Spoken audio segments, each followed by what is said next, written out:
livre para todos os públicos.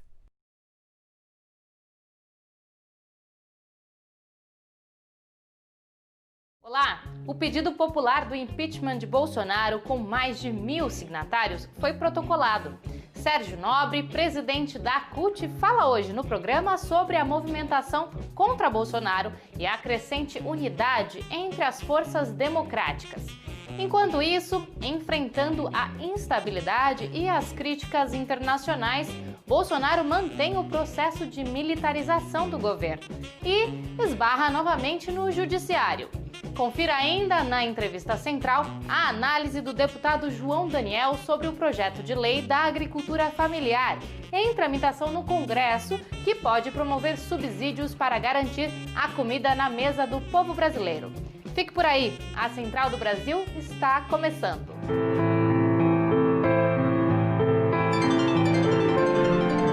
Central do Brasil. O pedido de impeachment com 133 páginas que descrevem os crimes de Bolsonaro foi encaminhado hoje para Rodrigo Maia, presidente da Câmara dos Deputados. A iniciativa popular foi assinada por mais de 1.000 entidades. São centenas de personalidades públicas, como Chico Buarque, Padre Lancelot, Lília Schwartz e Dira Paz, e endossado por organizações e movimentos populares, como o MNU, MST, UNE, APIB e ABGLT. Sérgio Nobre, presidente da CUT, que também é uma das signatárias, traz detalhes do pedido popular de impeachment. Embarque imediato. É um dia histórico porque os movimentos sociais, as centrais sindicais estão unidas aqui para entregar formalmente o pedido de impeachment do Bolsonaro. E vamos fazer esse pedido de impeachment porque os crimes cometidos por ele são inúmeros. O maior de todos é o genocídio que está acontecendo com o povo brasileiro, em especial os mais pobres. Nós já estamos ultrapassando a casa de 75 mil mortos. E as projeções já apontam que nós podemos chegar a 160 mil mortos e assumindo o primeiro lugar no ranking de mortes no mundo, que é uma vergonha para o nosso povo. E tudo isso poderia ter sido evitado se o Bolsonaro tivesse responsabilidade, se fosse um presidente da República que tivesse um mínimo de compromisso com o povo brasileiro. E ele, ao contrário, desdenhou da crise, desdenha dos mais pobres, não governa. E o país está formando a maior crise social e econômica que o país já viveu. Se você quer um país com desenvolvimento e justiça social, Bolsonaro tem que sair do país. Então essa é a principal agenda da classe trabalhadora. E hoje nós estamos entrando com um pedido formal de impeachment, mas já amanhã nós vamos para as ruas, para as portas de fábrica, para os locais de trabalho, debater com o povo, porque o impeachment só vai acontecer com pressão e mobilização popular. A militarização crescente do governo é uma das facetas que reforçam a relevância dos 45 pedidos de impeachment. O mais recente episódio foi a declaração do ministro do STF, Gilmar Mendes, sobre o casamento das Forças Armadas com Jair Bolsonaro. A cúpula do Judiciário e o Centrão tentam colocar panos quentes, mas os 73 mil mortos por coronavírus demonstram uma situação insustentável para o ministro da Saúde, o general Eduardo Pazuello. Camila Piacese traz mais informações. Enquanto Jair Bolsonaro vai perdendo o apoio popular, os militares vão conquistando mais espaço no governo. E hoje existem 2.930 integrantes das Forças Armadas na ativa, cedidos aos três poderes, sendo que mais de 92% estão em cargos criados pelo presidente da República. A pesquisadora do Grupo de Estudo em Defesa e Segurança Internacional, Ana Penido, diz ter receio desse número, porque nos dados não inclui os oficiais da reserva das Forças Armadas. Por isso, o Tribunal de Contas da União informou que realiza um levantamento de cargos ocupados pelas forças de segurança no governo Bolsonaro, para se ter, assim, um panorama mais completo. Então, para a gente saber quantos policiais tem, Polícia Federal, Polícia Rodoviária Federal, sabe, ter um panorama mais concreto disso. Eu acho que talvez esse número seja maior do que o número que já foi noticiado. Desses quase 3.000 cargos, o mais criticado é o de Eduardo Pazuello, à frente de forma interina do Ministério da Saúde. No momento em que os brasileiros enfrentam a maior crise sanitária da história, o ministro do Supremo Tribunal Federal, Gilmar Mendes, em entrevista à Isto É, apontou forte insatisfação pelo fato de Eduardo não ter requisitos para ocupar o cargo e disse que o Exército está se associando ao genocídio. Para Ana, o ministro disse a verdade. A instituição acaba sendo responsabilizada por tudo que é negativo que o governo tem.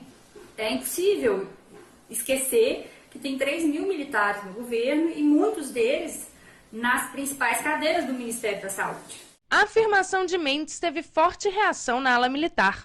O Ministério da Defesa anunciou que fará representação à Procuradoria-Geral da República contra a declaração do magistrado. O professor de História, João Roberto Martins, acredita que por esses e outros motivos, as Forças Armadas optariam não ter destaque no governo Bolsonaro. E hoje em dia as Forças Armadas prefeririam ficar num segundo plano, atrás do Bolsonaro, e ele, com uma legitimidade do voto, né, ele teve 57 milhões de votos, conseguir manter as Forças Armadas como um dos esteios do poder dele, sem chamar atenção. Mas isso, aparentemente, não está funcionando. No último programa, falamos sobre a política de sucateamento e enfraquecimento do setor cultural no Brasil, com órgãos públicos que podem fechar. Apesar do desmonte, espaços que estão em funcionamento têm adaptado suas visitas ao modo virtual para que possam ser acessados em meio à pandemia. Hoje, os Trilhos do Brasil nos levam por uma viagem para conhecer experiências que valorizam a cultura nacional. Afonso Bezerra é quem nos conduz por este passeio. Trilhos do Brasil.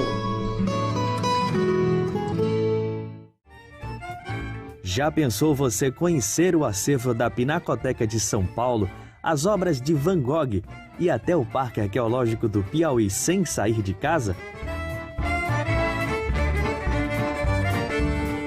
Isso é possível e não é novidade. Vários museus mundo afora já ofertam estas experiências virtuais. Mas agora, durante a pandemia, muita gente tem experimentado essa olhadinha em grandes clássicos da humanidade sem sair do sofá de casa. É uma forma de manter as atividades culturais sem correr risco. E é de Pernambuco que vem uma experiência sertaneja, na cidade de Arco Verde.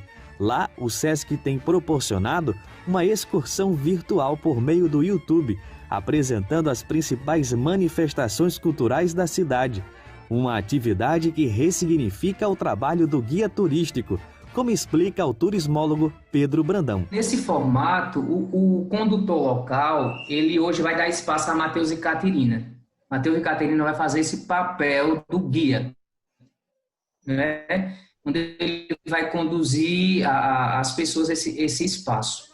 Em Brasília, aquela festinha com forró não parou. O projeto Forró Vitrola, que sempre animou as noites da capital federal com um baile de forró de vinil, agora na pandemia tem mantido o clima através das lives nas redes sociais, sem perder o ritmo. Continuamos com o papo sobre cultura, mas agora em nossa parada cultural. Depois de algumas sugestões de visitas virtuais, vamos falar de literatura internacional. A estudante Beatriz Leite recomenda uma romancista contemporânea. Parada cultural. Oi, gente! A dica cultural de hoje é esse livro maravilhoso, Meio Sol Amarelo, da Chimamanda Ngozi Adichie. Ela é uma autora nigeriana. Esse livro tem como cenário a Guerra de Secessão da Nigéria, que aconteceu ali nos anos 60. E ele é contado na perspectiva de 3 narradores diferentes, que possuem 3 realidades muito diferentes. A Olana, o Ungu e o Richard. E o cenário fala sobre como as pessoas suportam a guerra, como o ser humano passa por um cenário de privações e como essas 3 pessoas tão distintas, que estão ligadas ali por um único meio, passam por essa situação bastante adversa. E agora vamos para a entrevista central. O PL da Agricultura Familiar está em votação no Congresso Nacional, mas os movimentos ainda pressionam por tecnologias de acesso à água e pelo crédito universal para mulheres do campo. Ao contrário do agronegócio, que desmata as nossas florestas, a agricultura familiar produz quase a totalidade dos alimentos que consumimos. Sem subsídios, isso pode gerar a escassez dos alimentos em meio à pandemia. Quem conversa com Jonatas Campos sobre o assunto é o deputado federal João Daniel. Entrevista Central. Olá, a nossa entrevista central de hoje é com João Daniel. Ele é deputado federal do PT de Sergipe e também é agricultor. E nossa conversa vai ser sobre agricultura. Agradeço a sua presença, deputado, já fazendo a primeira pergunta. A bancada do PT propôs o projeto de lei 735, que institui um pacote de medidas de auxílio à agricultura familiar. Como está a aprovação desse projeto? Trata basicamente de 4 questões fundamentais, que é a questão das dívidas rurais da agricultura familiar para uma renegociação futura, criando as condições para retirar ou impedir ações judiciais e que as pessoas não possam acessar crédito. Criar um crédito emergencial durante a pandemia para a produção de alimentos. Estamos negociando os valores. A nossa luta é que seja, no mínimo, R$10 mil, podendo chegar até 30 mil, mas ainda está em debate. Criar um crédito especial para pequenas tecnologias, seja, por exemplo, na região do Nordeste, a cisterna, na região Sul, a questão do biodigestor, ou pequenas irrigações. E também criar um crédito emergencial para as mulheres agricultoras. Muito importante, nesse momento, a produção de alimentos. A vida é, para nós, nesse momento, fundamental, no momento de pandemia. E para cuidar da vida, uma vida saudável, é muito importante uma boa alimentação. Como está a situação dos agricultores familiares nesta pandemia? Os agricultores familiares, durante essa pandemia, enfrentaram todo tipo de dificuldades, de problemas. Por exemplo, nós, na região Nordeste, nós tivemos um período de que as feiras livres não puderam funcionar. E uma parte delas ainda não estão, por conta da aglomeração. Mercados que tiveram problema. Então, nós temos muitos problemas no Brasil inteiro com relação à produção de alimento. Um produto, quando ele fica maduro, ele precisa ser colhido.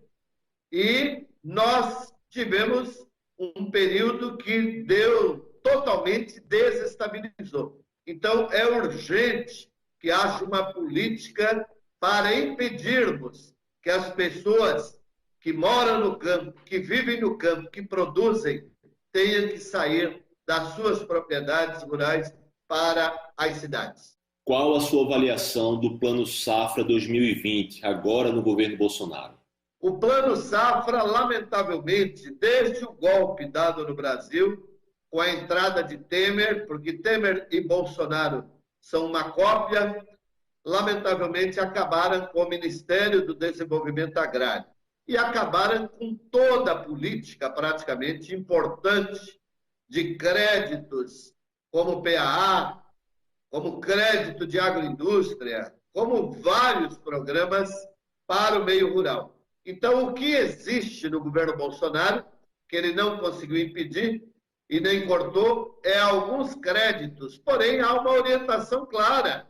Os bancos querem financiar aqueles que são rentáveis, ou seja, não estão preocupados com a produção de alimentos, não estão preocupados com a família, com a agricultura familiar. Nesse atual governo, aumentou o uso de agrotóxicos?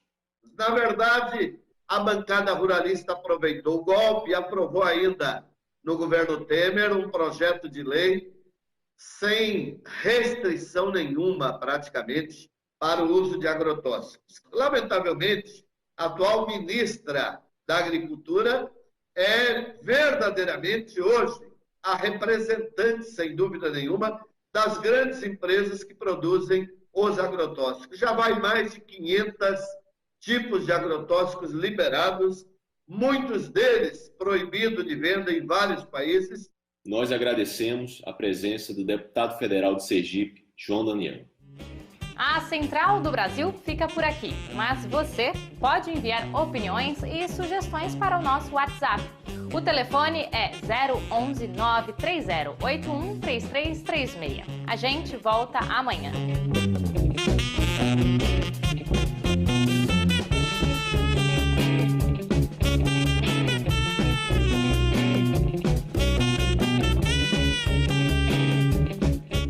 Central do Brasil, a rede de comunicação dos movimentos populares.